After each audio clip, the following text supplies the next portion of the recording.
ভারতের এক্সটেনশন দুটা দল আছে, যে তারা ভারতের এক্সটেনশন।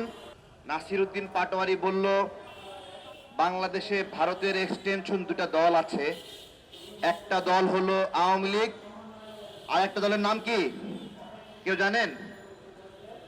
জানেন কে? আর একটা দলের নাম বলেছে জামাতকে। তো আমার প্রশ্ন হলো, জামাতে ইসলাম নাসিরউদ্দিন পাটোয়ারির এই বক্তব্যের কোনো প্রতিবাদ করলো না, কেন প্রতিবাদ করলো না? তারা কি স্বীকার করে নিচ্ছে যে তারা ভারতের এক্সটেনশন? প্রতিবাদ করলো না কেন আমার জিজ্ঞাসা। এই প্রতিবাদ না করার একটা কারণ রয়েছে। 28 আগস্ট জামাতের আমির বক্তব্য দেন যে ভারতের বন্ধুত্ব চাই, ভারতের সহযোগিতা চাই।